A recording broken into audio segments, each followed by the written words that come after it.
Shalom saudara yang dikasihi Tuhan, haleluya, puji nama Tuhan. Kita sudah sampai di akhir minggu pekerjaan kita Jumat 20 Desember 2024. Mungkin ini adalah minggu terakhir di banyak kantor-kantor, khususnya di negara-negara western seperti Australia, sebelum banyak tempat kerja dan kantor-kantor yang tutup untuk merayakan Natal dan menyambut tahun baru. Kita bersyukur tentunya hari demi hari Tuhan memelihara kita, dan malam hari ini kembali saya menyampaikan renungan malam masih mengenai makna kelahiran Kristus. Saya berharap sejauh ini kita sudah belajar banyak hal dan makin mengerti mengapa kita merayakan Natal setiap tahun. Hari ini kita akan belajar mengenai Natal, tanda lahirnya Sang Raja. Saudara, Natal adalah bukan sekedar perayaan tanpa makna, saudara. Yesus lahir akan memerintah sebagai Raja, dan pemerintahan Yesus sebagai Raja durasinya itu selama-lamanya. Wow, luar biasa. Karena itu saudara dan saya harus mengerti, yang saudara rayakan itu bukan lagi bayi yang mungil, yang lahir sederhana di kandang binatang, tapi ia adalah Raja yang akan memerintah sampai kepada kekekalan. Kita akan membaca ayat hafalan kita dari Yeremia 23 ayat 5. Ini adalah salah satu pasal dalam kitab Yeremia yang mengandung nubuatan mengenai janji bahwa dari tunas Daud, dari keturunan Daud akan lahir Raja yang adil. Di dalam ayat 5 di sana dikatakan, sesungguhnya waktunya akan datang. Demikianlah firman Tuhan, bahwa aku akan menumbuhkan tunas adil bagi Daud. Ia akan memerintah sebagai raja yang bijaksana dan akan melakukan keadilan dan kebenaran di negeri. Sekali lagi, ini menggambarkan karakter Kristus sebagai raja yang akan memerintah dengan keadilan dan kebenaran. Kita sudah belajar kemarin bagaimana ini adalah karakter pemerintahan Kristus. Karena Kristus memerintah, maka ia adalah Raja.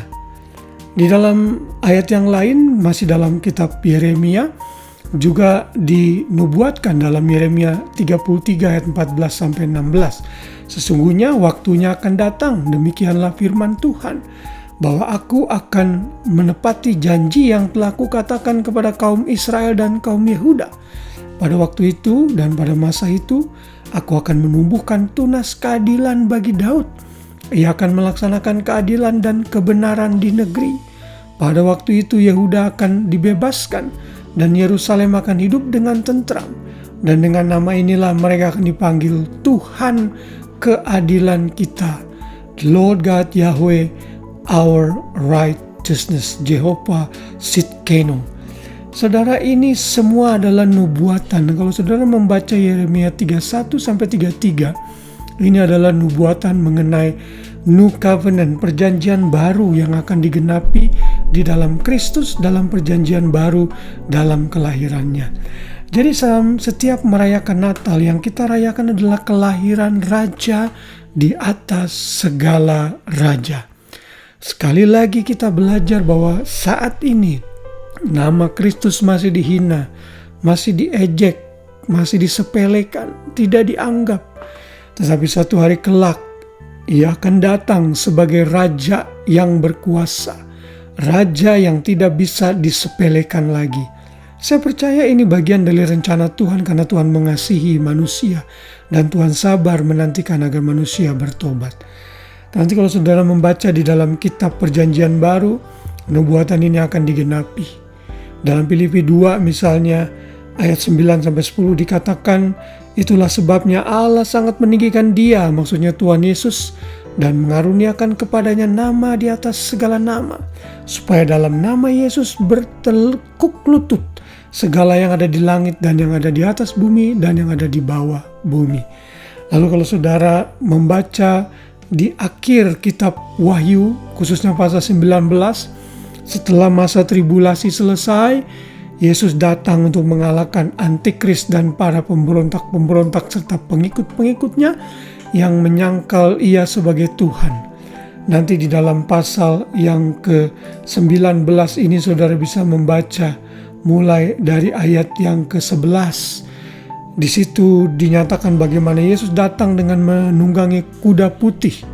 Dia akan datang sebagai raja yang perkasa yang akan menghancurkan musuh-musuhnya. Dan di dalam ayat 16 dikatakan, dan pada jubahnya dan pada pahanya tertulis suatu nama, yaitu Raja segala raja dan Tuan di atas segala Tuan. Wow! Saudara, saya tidak sabar untuk menantikan waktu ini terjadi. Melihat manusia yang semakin jahat, orang menganiaya anak-anak Tuhan di seluruh belahan muka bumi. Mereka mengejek Kristus di sosial media, mengata-ngata Yesus. Saya rasanya sebagai manusia merasa Tuhan datanglah segera. Tapi sekali lagi Tuhan itu Tuhan yang penuh kasih dan setia. Ia panjang sabar menantikan agar manusia bertobat. Yang penting kita sadar saat kita merayakan Natal bahwa Yesus itu lahir sebagai Raja dan Ia akan memerintah selama-lamanya.